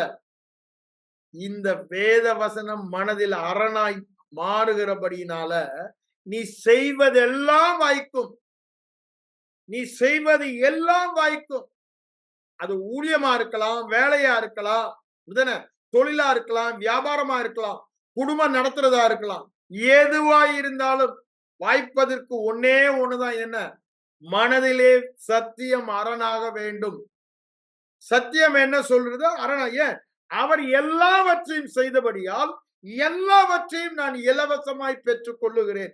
நான் செய்வதற்கு ஒன்றுமே இல்லை. எல்லாவற்றையும் அவர் செய்தார். He has done everything for me. இப்ப எனக்கு என்னதான் விட்டு வச்சிருக்காரு? விசுவாசிக்கிறது ஒண்ணுதான் விட்டு வச்சிருக்காரு. Nothing for me to do. The only thing for me to do is to believe what he says he has done in the Bible. வேதத்துல அவர் நான் என்ன செய்தேன்னு சொல்றாரோ அதை விசுவாசிக்கிற ஒண்ணுதான் எனக்கு வச்சிருக்காரு. இதுதாங்க என் அரணா மாறணும். இது என் அரணா மாறணும். நான் என்ன செய்யணும், என்ன செய்யணும், என்ன அது அரண் அல்ல. நான் எதையாவது செய்யணுமே, நான் எதையாவது செய்யணுமே, அது அரண் அல்ல. அது பிசாசின் அரண். அவர் என்ன செய்தார், அவர் என்ன செய்தார், அவர் என்ன செய்தார், அது என் அரணாக மாறும். ஏன்? அந்த அரணாய் மாறிடுச்சுன்னா அவர் என்ன செய்தார் என்ற அரணாய் மாறி அந்த வாழ்க்கை வாழ ஆரம்பிச்சா அந்த அன்புக்கு இணையாக நான் என்னத்தான் செய்ய முடியும்? அதற்கப்புறம் நான் என்ன செய்யணுன்ற எண்ணம் வரும். இந்த அன்புக்கு நான் ஏதாவது ஒரு செய்யணுமேன்ற எண்ணம் வரும். ஆனா, அதுக்கப்புறம் எல்லாமே செய்கிறது இந்த அன்பை அறிந்து கொண்டபடியினால். அதனாலதான் பவுல் என்ன சொல்றாரு கலாத்தியர்ல 5:6ல. அன்பினால் கிரியை செய்கிற விசுவாசமே உதவும். எந்த அன்பு? ஏன் அன்பா? அவருடைய அன்பு, எல்லாவற்றையும் எனக்கு செய்த அன்பு. சொந்த குமாரன் என்றும் பாராமல் அவரையே தந்தவர். ரோமர் 8:31, 32 வாசித்து பாருங்க. அங்க என்ன சொல்றாரு? அவரையே தந்தவர். அந்த அன்பை அறிந்து கொண்டோமானால் அந்த அன்புக்கு நன்றி உள்ளவர்களாக தான் வாழ்வோம். அந்த அன்புதான் விசுவாசத்தை தருகிறது. அதனால்தான் சொல்றாரு 1 கொரிந்தியர் 13ல அன்பு இல்லாம என்ன சொல்றாரு? அன்பு இல்லாம நீங்களா செய்கிற கிரியைடாது. தேவ அன்பை அறிந்து அந்த விசுவாசத்துல செய்கிற கிரியை தான் பரலோகத்திலே அங்கீகரிக்கப்படும். விசுவாசம் இல்லாத கிரியை எதுவுமே பரலோகத்தில் அங்கீகரிக்கப்படாது. நான் இதெல்லாம் செஞ்சா எனக்கு ஒரு ரிவார்டு இருக்குன்னு நினைச்சு நீங்க ஊழியம் செஞ்சாலும், காணிக்க கொடுத்தாலும், தான தர்மம் செய்தாலும் அதுக்கு ரிவார்டு இல்ல. அது வைக்கோல், எரிந்து போகும். எதுதான் நிலைத்து நிற்கும்? அந்த அன்பினால் ஏவப்பட்டு அந்த விசுவாசத்தினால் செய்கிற கிரியை. தேவனுக்கு ஏற்ற கிரியை செய்யும்படி நாங்க என்ன செய்யணும்னு கேக்குறாங்க. யோவான் 6ஆம் அதிகாரத்துல ஆண்டவர் என்ன பதில் சொல்றாரு? தேவகுமாரனை அப்படின்னு அவர் செய்ததை விசுவாசிப்பதுதான்டா. சுவிசேஷத்தை விசுவாசிப்பதுதான், கிறிஸ்துவை விசுவாசிப்பதுதான் தேவனுக்கு ஏற்ற கிரியை. அதுக்குதான் ரிவார்டு உண்டு. ஏன் நான் இதை சொல்ல வரேன்? மாம்சத்தின் அரணை நாம் நீக்க வேண்டும். இதெல்லாம் நமக்கு தெரிந்தோ தெரியாமலோ சபையிலே போதிக்கப்பட்ட தவறான கருத்துக்கள் மூலமாக மனதிலே அரண் இருக்கிறது. நான் தான தர்மம் செஞ்சா எனக்கு ரிவார்டு, தசமபாகம் கொடுத்தார் ரிவார்டு, ஊழியம் செய்தார் எஸ். ஆனா என்ன மோட்டிவ்ல செய்யற? மோட்டிவ் என்ன? காரணம் என்ன? What is the reason?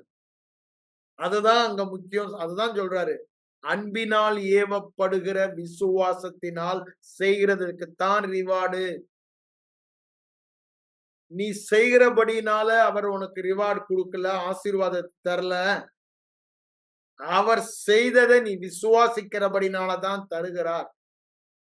அவர் தரதை நீ அனுபவிக்கிறனாலதான் நன்றியால் உள்ளம் பொங்குகிறது. அந்த நன்றியில தான் நீங்க இதையெல்லாம் செய்றீங்க. அதுதான் விசுவாச கிரியை. இதுதான் வேதம் நமக்கு போதிக்கும் சத்தியம். இதுக்கு எதிராய் இருக்கிற எண்ணங்களை எல்லாம், மனதின் நினைவுகளை எல்லாம், அரண்களை எல்லாம், கோட்டைகளை எல்லாம், எப்படி அது கோட்டையா கட்டிட்டான என்ன அர்த்தம்? நான் தாண்டா ராஜ்யம் பண்றேன், ஏன் கோட்டை அது?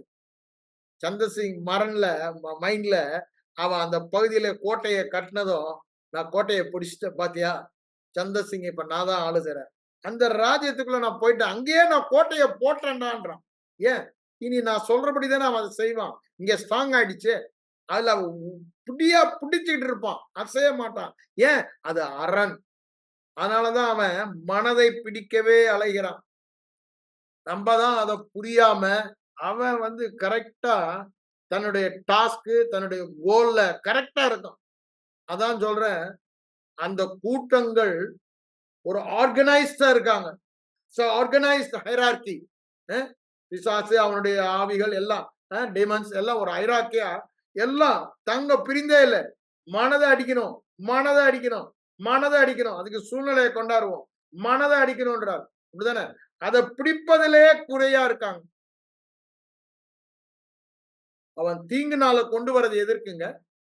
தீங்கு நாள் ஒண்ணு உண்டுன்றார். அது பின்னால எடுக்கிறேன். அது பின்னால அந்த வசனம் இருக்கும்போது, அந்த தீங்கு நாள் நமக்கு யுத்தம் உண்டு என்று தீங்கு நாளிலே அவனை எதிர்த்து நிற்க முடியும். எதுக்குங்க? மனதை பிடிக்கும்படி. சீஷர்கள் போட்ல ஆண்டவர் அக்கறைக்கு போவோன்னுட்டாரு. மார்க் 4ஆம் அதிகாரத்துல வாசிக்கிறோம். 35ல இருந்து வாசிட்டு வாங்க, அவங்க சொல்லுறத பார்க்கலாம். ஆனா அவன் புயலை கொண்டு வர்றான். தீங்கு நாள், சோதனை, சோதனை நாள், தீங்கு நாள், ரெண்டு ஒண்ணுதான். சோதனைக்காரன் அவன் தான், ஆண்டவர் இல்ல. அவன் கொண்டாடுறான் பெரிய புயல். இவங்க என்ன பண்ணாங்க? சூழ்நிலை மூலமா அதை எடுத்துக்கொண்டாங்க. அது தங்களை முழுங்க பாக்குது, அவ்வளவுதான் அமிழ்ந்து போறோம்னு. ஆனா சத்தியம் அக்கறைக்கு போவோம்னு ஏற்கனவே சொல்லிட்டாரு. அது அவங்க மனதுல இல்ல. ஏன் வாயில பேசல? அ என்ன அடிச்சாலும் நாங்க அக்கறைக்கு போவோம். ஆண்டவர் சொல்ட்டாருப்பா. நீ சும்மானா குதி. அலையே நீ குதி. அ அ காத்தாடி நீ. என்ன ஒண்ணும் பண்ண முடியாது. அப்படிதான் ஆண்டவர் இருக்காரு. அவர் சமாதானத்தோடு தூங்குறாரு. அக்கறைக்கு போவேன்னா போயிடுவேன்னு அவருக்கு தெரியும். இவங்க அப்பதான் ஆண்டவர் ஏன்பா அவிசுவாசமா பயப்பட்டீங்கன்னு அவங்கள பார்த்து கேட்கிறாரு. ஏன்? சத்தியத்துல நில்லுங்க. அவன் சூழ்நிலை தீங்கு நாள்ல அப்படிதான் கொண்டு வருவான். தீங்கு நாள் இல்லைன்னே சொல்லல. அவன் உலகத்துல சில காரியங்களை செய்வான். ஆனா திடன் கொள்ளுங்கள் நான் உலகத்தை ஜெயித்தேன். அப்படித்தானே சொல்றாரு. யோவான் 16 அதிகாரம் கடைசி அந்த 33 வசனம் முடிக்கும் பொழுது என்ன சொல்றாரு? உலகத்தில் உங்களுக்கு உபத்திரவம் உண்டு. இங்க யுத்தம் உண்டு. போராட்டம் உண்டு. மல்யுத்தம் உண்டு. ஆனால் திடன் கொள்ளுங்கள். இது ஏற்கனவே நான் ஜெயித்தனா நீங்க ஜெயித்த ஜெயம். அதுதான் சொல்றாரு. திடன் கொள்ளுங்கள் உலகத்தை ஜெயித்தேன்றாரு. நீங்க மாம்சத்துல ஒண்ணுமே பண்ண வேணாம். நீங்கள் சும்மா இருந்து கர்த்தர் செய்யும் ரட்சிப்பை பாருங்கள். அதான் சொல்றாரு மாம்சத்துக்கு ஏற்ற ஆயுதத்தை எடுக்காத. மாம்சத்துக்கு ஏற்ற ஆயுதத்தை எனக்கு இப்படி பண்ணிட்டான். திரும்ப அவனுக்கு என்ன பண்றான்பான்னு சொல்லி மாம்சத்துக்கு ஏற்ற ஆயுதம். சில அரண்கள் இருக்கும். இப்ப கூட எனக்கு சில அரண்கள் இது எனக்கு தெரியும். சட்டு நான் கோவப்படுவேன். ஏன்? பழைய வாழ்க்கையிலே நான் வாழ்ந்த வாழ்க்கை. என்னை சூழ இருந்தவர்கள். அவர்களிடமிருந்து நான் கற்றுக்கொண்டது. இப்படி பண்ணனா இப்படிதான் நான் ரியாக்ட் பண்ணணும். சத்தியத்துக்கு புறம்பாக சூழ்நிலை மூலமாய் பார்த்தது. அது என் மனதில் ஸ்ட்ராங் ஹோல்ட் ஆயிடுச்சு. அதனால என்னது? அது மாதிரி சூழ்நிலை வரும்போது சட்டுன்னு கோபம் ரியாக்ஷன். ஏன்? அது என்னிலே அரணா இருக்கிறது. அந்த அரணை புல் டவுன் பண்றதுக்கு தான் சத்திய வசனம். சத்திய வசனத்தை சொல்லி சொல்லி மனமே என் ஆத்துமாவே என் மனமே நீ யாருன்னு தெரியாதா? நீ யாருன்னு தெரியாதா? நீ யாருன்னு தெரியாதான்னு சொல்லி நம்ம சொல்லி சொல்லி அந்த அரண்களை நிர்மூலமாக்க வேண்டும். ஏன்? This is left over by my old man. பழைய ஸ்பாவம் இன்னும் இருக்கிறது. ஸ்பாவம் இல்ல, பழைய அரண். சுவாபம் தான் தேவனுடைய சுபாவம் ஆயிடுச்சு நமக்கு. ஆனா அந்த பழைய அரண் மனதுல இருக்கு. அந்த மனதின் அரனை உபயோகப்படுத்தி தான் பிசாசு நம்ம என்ன பண்றான்? எரிச்சல் அடைய, கோபம் அடைய. அப்படிதானே? அதெல்லாம் பிசாசுடைய தந்திரம்.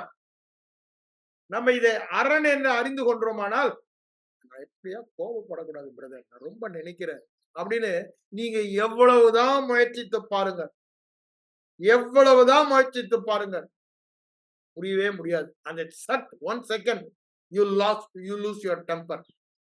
ஆனா மனதின் எண்ணங்களை மனமே நீனும் கிறிஸ்துவும் ஒன்றாய் இருக்கிறார்.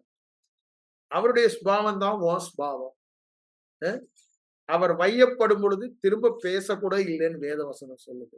அவர் வாயை கூட திறக்கல. என்னது நீ ஏன் வாயை திறக்கிற? அதுதானே உன் சுபாவம். உன் சுபாவம் என்ன? இப்போ அவர் இருக்கிற வண்ணமாகவே நீ இருக்கிற. இத சொல்லி சொல்லி சொல்லி சொல்லி ஏன் சத்தியம் தான் என்னுடைய ஆயுதம். இப்போ சத்தியம் என்ன சொல்லுகிறது? அவர் இருக்கிற வண்ணமாகவே இருக்கிறேன். அவருடைய பரிசுத்தம் என்னுடைய பரிசுத்தம். அவருடைய சாந்த குணம் என்னுடைய சாந்த குணம். அத சொல்லி சொல்லி சொல்லி இந்த அரணை நிர்மூலமாக்குகிறது என்னுடைய வேலை. நமக்கும் பண்றது அதுதான். மற்ற புறஜாதிகள் ரட்சிக்கப்படாதவர்களுக்கும் மற்ற மக்களுக்கும் அவர்களில் இருக்கிற அரணை நிர்மூலமாக்குகிறது சத்திய சுவிசேஷத்தை சொல்லுவதனால் மாத்திரம். கிரியையினால முடியவே முடியாதுங்க. அதனால்தான் சொல்றாரு மாம்சத்துக்கு ஏற்றவைகள் இராமல் அரணை நிர்மூலமாக்கணும்னா தேவ பலனால் தான் முடியும். கிருபையினாலதான் முடியும். கிருபையின் வசனத்தினாலதான் முடியும். கிருபையின் சுவிசேஷத்தாலதான் முடியும். இதை தெளிவாக நாம் புரிந்து கொள்ள வேண்டும். கிருபை சுவிசேஷம் என்ன சொல்லுகிறது?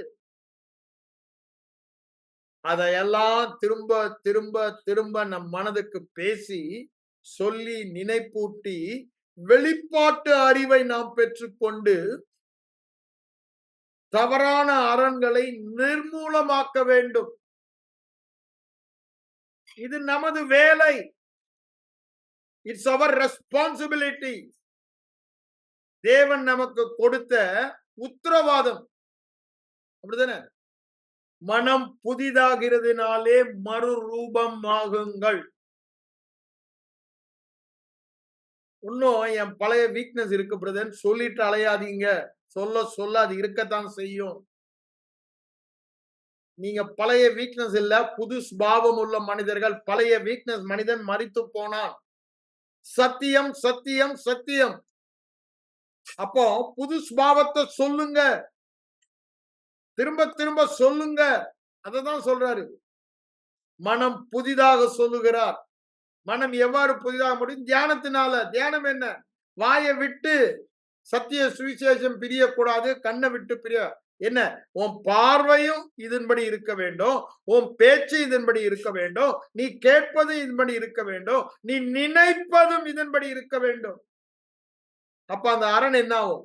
நிர்மூலமாகும்.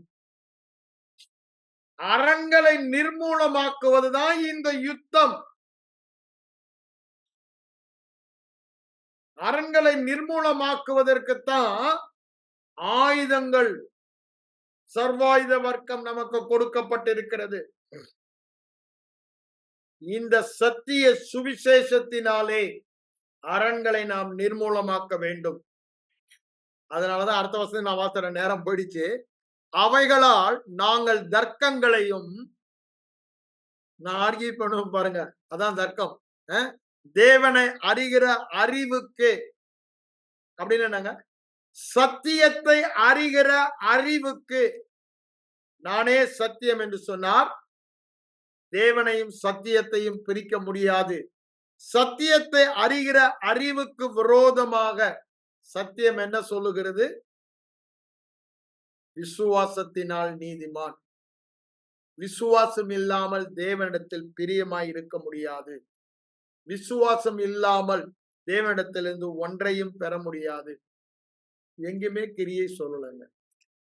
எங்குமே கிரியை சொல்லல. தேவனை பிரியப்படுத்துறதும் விசுவாசம்ன்றாரு. தேவனிடத்துல எதை பெற்றுக்கொள்ள வேண்டுமானாலும் விசுவாசம்ன்றாரு. நாம ரட்சிக்கப்படுகிறது, நீதிமானாகிறது விசுவாசம்ன்றாரு.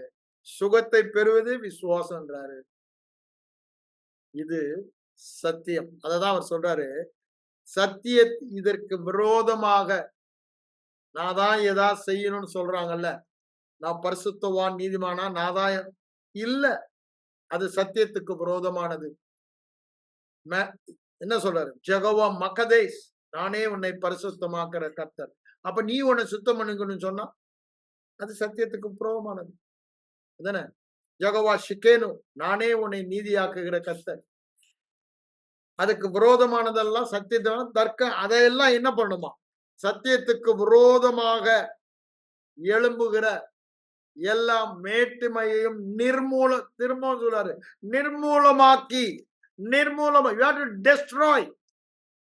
எப்படிங்க நிர்மூலமாக்க முடியும்? எப்படி நிர்மூலமாக்க முடியும்? வாயில பேசும்போதுதான். ஆத்மாவே, மனதிலே நாம் பேச வேண்டும். நம் மனதை பார்த்து பேச வேண்டும். அது அப்படி அல்ல, அது அப்படி அல்ல, அது இப்படிதான், சத்தியத்தின்படிதான், அது விசுவாசத்தின்படிதான். இயேசு எல்லாவற்றையும் செய்தார். இது கிருபை, இது கிருபை, இது இலவசம். நான் சம்பாதிக்க முடியாது, நான் தகுதி கிடையாது, என் தகுதி என்னால உண்டாகல, அவருடைய கிரியையினாலதான் என்னுடைய தகுதி. இத அந்த எண்ணங்கள் வரும் பொழுதெல்லாம் எதிர்த்து அவைகளை நிர்மூலமாக்க வேண்டும். அதுதான் சொல்றாரு, எதிர்த்து நிர்மூலமாக்க சொல்லுகிறார். அவைகளை சிறைப்படுத்த வேண்டும். சிறையாக்கினவனை சிறைப்படுத்த வேண்டும். சிறையாக்கினவனை பொய்யினால உன்னை சிறையாக்குகிறான். நீ சத்தியத்தினால அவனை சிறைப்படுத்த வேண்டும். அப்ப மனதுல ஒரு புது கோட்டை வருது. பழைய அரண் போய், பழைய கோட்டை போய், புதிய கோட்டை, சத்தியத்தின் கோட்டை. அப்படிதானே? சத்தியத்தின் அரண், சத்தியத்தின் கோட்டை, இது மனதுல உருவாக வேண்டும். இதுதாங்க வெற்றி வாழ்க்கை ரகசியம். அததான் இங்க சொல்றாரு, எங்களுடைய போராயுதங்கள் அல்ல என்று சொல்லுகிறார். 4ஆம் 5ஆம் அதிகாரத்திலும் இந்த ஆவிக்குரிய யுத்தத்தை தான் சொல்றாரு. இத படித்துட்டு நீங்க எபேசியருக்கு வாருங்க. ஏன்? நமக்கு ஒரு யுத்தம் இருக்கு. 2 ராஜ்யம் இருக்கு. நம்ம இந்த ராஜ்யத்துக்கு தேவராஜ்யத்துக்கு வந்தனால அவன் நமக்கு சத்ருவா மாறிட்டான். நம்ம இங்க வராத வரைக்கும் அவன் நம்மள பத்தி கவலையே படமாட்டான். இந்த ராஜ்யத்துக்குள்ள நம்ம வந்துட்டோம். அந்த ராஜ்யம் நமக்குள்ள வந்துருச்சு ஆவியில. இப்போ அவனுடைய ஃபோக்கஸ் எல்லாம் நிச்சயமா இவனை இழந்துட்டேன், இவன் பரலோகம் போறான். என் கூட நரகத்துக்கு வரமாட்டான். எப்படியாவது இந்த உலகத்துல அவன் நரகத்தை அனுபவிக்கணும். இந்த உலகத்துல அவன் பரலோகம் ஆளக்கூடாது. இதுதான் அவனுடைய 1 பாயிண்ட் அஜெண்டா. அதனாலதான் என்ன பண்றான்? மோசம் போக்குகிறவன், மோசம் போக்குகிறவன், மோசம் போக்க பொய்ய சொல்லி மனதில அரணை உண்டாக்கி அதன் மூலமாக தன்னோடு நரகத்துல வாழ வைக்கிறான் உங்களையும் என்னையும். நன்றாக புரிந்து கொள்ளுங்க. அவன் தந்திரம் அதுதான். அவன் தந்திரம் அதுதான். இது பகுத்தறிவினால, மூளை அறிவினால புரிந்து கொள்ள முடியாது. ஆவியானவர் தான் வெளிப்படுத்தணும். அதனாலதான் பவுல் ஜெபிக்கிறாரு, பிரகாசம் உள்ள மனக்கண்களை தர. ஆவியானவரும் வேத வசனம் இல்லைன்னா வெளிப்பாடு தர முடியாது. அதனாலதான் தியானம் பண்ணணும். அப்ப என்ன தேவை? ஜெபமும் தேவை, தியானமும் தேவை. தியானம் பண்ணாதான் ஆவியானவர் ஜெபிக்கும் பொழுது பதில் கொடுக்க முடியும். பிரகாசம் உள்ள மனக்கண்கள் தர முடியும். எல்லாமே ஆவியானவர் தான் செய்யறாரு, சந்தேகமே இல்லை. ஆனா எதன் மூலமாக தான் செய்யறாரு? சத்தியத்தின் மூலமாக தான் செய்யறாரு. வசனத்தை அனுப்பிதான் குணமாக்குகிறாரு. வசனத்தை அனுப்பிதான் விடுதலையாக்குகிறாரு. இதை நாம் நன்றாக புரிந்து கொள்ள வேண்டும். என்ன பண்றோம்? அரண்களை, கோட்டைகளை, மனக்கோட்டைகளை, மன ராஜ்யங்களை, மனதின் ராஜ்யம் நெகேமியா. அது மாதிரி மனதில் உள்ள ராஜ்யம், பிசாசின் ராஜ்யம், அவைகளை நிர்மூலமாக்குகிறோம் ஆவிக்குரிய ஆயுதங்களால். மாம்ச மாம்சத்துல முடியாது. ஆவிக்குரிய ஆயுதம் என்னங்க? தேவனுடைய வார்த்தை, தேவனுடைய சத்தியம், சுவிசேஷம். அது தேவ பலன் உள்ளது. பவுலே கொரிந்தியருக்கு போறாரு. கொரிந்து பட்டணம் காம விகார பட்டணம். அவ்வளவு காம விகார பாவம். அதை மேற்கொண்டது சுவிசேஷம் தான். சுவிசேஷம் தான் பிரசங்கித்தாரு. எபேசுக்கு போறாரு. விக்கிரகம், டயனா விக்கிரகம் நிறைந்த பட்டணம். அங்கேயும் இந்த சுவிசேஷம் 2 வருஷம் 6 மாசம் இடைவிடாம பிரசங்கித்தேன்றார். அதுலதான் அவர் மேற்கொண்டேன்றார். கொலேசே பட்டணத்துக்கு போறாரு. அந்த கிரேக்க போதனைகள், தவறான போதனைகள், அந்த தவறான போதனை இந்த சுவிசேஷம் தான் அரண்களை நிர்மூலமாக்கி அவர்கள் எல்லாம் தேவனண்டை வந்தது. அங்க எங்க போனாலும் பாருங்க, தெசலோனிக்க பட்டணத்துல உபத்திரவம். அந்த உபத்திரவம் நிறைந்த பட்டணத்திலும் சுவிசேஷம் தான் அரண்களை நிர்மூலமாக்கினது. அரண்களை நிர்மூலமாக்குவது சுவிசேஷம் தான். சுவிசேஷ சத்தியம். சத்தியத்தையும் அறிவீர்கள், சத்தியம் உங்களை விடுதலையாக்கும். உம்முடைய வசனமே சத்தியம் என்று சொல்லுகிறார். கண்களை மூடி ஜெபிப்போம். எங்கள் அன்பின் பரலோக பிதாவே, இந்த நாளின் காலை வேளைக்காக நன்றியோடு சோதரிக்கிறோம் ஆண்டவரே. இந்த ஜோயே ஜீவன் வாழ்க்கைக்கு நாங்கள் செய்ய வேண்டிய பிரதானமான காரியம் என்று நீ சொல்லுவதெல்லாம் எங்கள் மனதின் அரண்களை மாற்றி தேவனுடைய அரணாக அவைகளை மாற்ற தேவனுடைய சத்தியமாகிய ஆவிக்குரிய ஆயுதத்தை உபயோகப்படுத்த சொல்லுகிறீர் ஆண்டவரே. இதை குறித்த தெளிவை இதை கேட்ட ஒவ்வொருவருக்கும் தாரும் ஆண்டவரே. எங்கள் வாழ்க்கையில் இருக்கிற தவறான அரண்களை எல்லாம் சத்தியத்தினாலே நாங்கள் நீக்கி அவைகளை நிர்மூலமாக்க எங்கள் ஒவ்வொருவருக்கும் நீங்க உதவி செய்ய நாங்கள் ஜெபிக்கிறோம். இயேசுவின் மூலம் ஜெபம் கேளும் எங்கள் நல்ல பிதாவே.